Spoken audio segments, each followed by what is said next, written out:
Hello guys, welcome to our YouTube channel Myntra school of English. आज हम पढ़ने वाले हैं वर्ब टू बी के बारे में।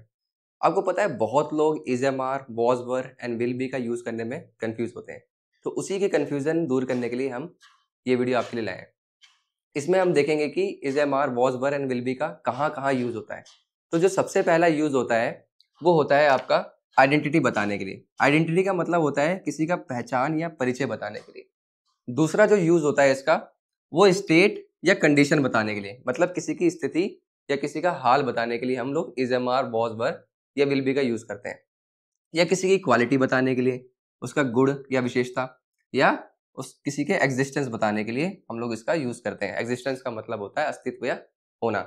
अब एक एक करके समझते हैं कि आइडेंटिटी का क्या मतलब होता है, स्टेट या कंडीशन का क्या मतलब होता है, क्वालिटी का क्या मतलब होता है और एग्जिस्टेंस का क्या मतलब होता है।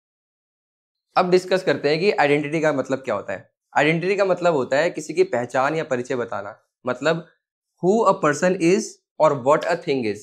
मतलब किसी पर्सन के बारे में या किसी थिंग के बारे में, किसी चीज के बारे में बताना। वो चीजें क्या हो सकती हैं? किसी का नाम हो सकता है, for example you are Rahul. दूसरा हो सकता है रिलेशन, किसी से के साथ संबंध। जैसे मैं बोलता हूँ ही इज माई ब्रदर, वो मेरा भाई है। तीसरा होता है आपका प्रोफेशन के लिए यूज करते हैं हम लोग। प्रोफेशन या ऑक्यूपेशन बताने के लिए, किसी का पेशा बताने के लिए यूज करते हैं। For example I am a teacher. चौथा होता है नेशनैलिटी या रिलीजन, किसी की राष्ट्रीयता या धर्म को बताना। For example they are Indians, वे इंडियंस है।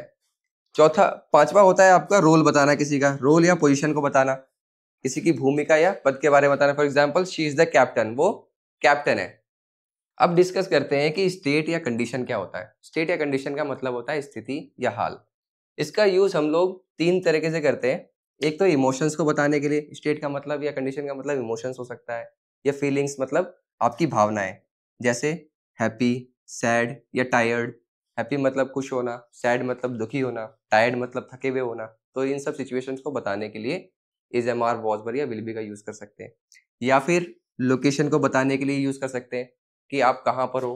For example I am at home. इसका जो एग्जाम्पल था फीलिंग या भावनाओं का, जैसे हम बोल सकते हैं शी वॉज हैप्पी, वो खुश थी। इसी तरह आप टेम्परेरी कंडीशन को बताने के लिए भी आप is am are, was were या विल बी का यूज कर सकते हैं। For example you are busy, ये आपकी टेम्परेरी कंडीशन थी। ठीक है। Is am are, was were या विल बी का यूज हम क्वालिटी या क्वालिटी का मतलब विशेषता बताने के लिए भी हम यूज कर सकते हैं। फॉर एग्जाम्पल क्वालिटी क्या क्या हो सकती है? क्वालिटी आपकी पर्सनैलिटी ट्रेट्स हो सकते हैं। फॉर एग्जाम्पल इसका मतलब होता है व्यक्तित्व, आप कैसे हैं, आप ऑनेस्ट हैं, काइंड हैं या पोलाइट हैं। For example you are honest. इसी तरह हम फिजिकल फीचर्स के बारे में भी, यानी शारीरिक विशेषताओं के बारे में बताने के लिए भी हम लोग is am are, was were या विल बी का यूज कर सकते हैं। For example he is tall. शारीरिक फीचर्स आपके क्या क्या हो सकते हैं? टॉल, शॉर्ट, स्ट्रॉन्ग, ये सारे आपके शारीरिक फीचर्स होते हैं। फिर आप यूनिवर्सल ट्रुथ बताने के लिए भी इसका यूज कर सकते हैं। For example the sky is blue, fire is hot. अब बात करते हैं एग्जिस्टेंस की। एग्जिस्टेंस का मतलब होता है अस्तित्व या होना। इज एम आर का यूज हम इसके लिए भी यूज कर सकते हैं। जैसे एग्जिस्टेंस का मतलब आप किस देयर इज और देयर आर स्ट्रक्चर्स का यूज करेंगे। For example there was a person.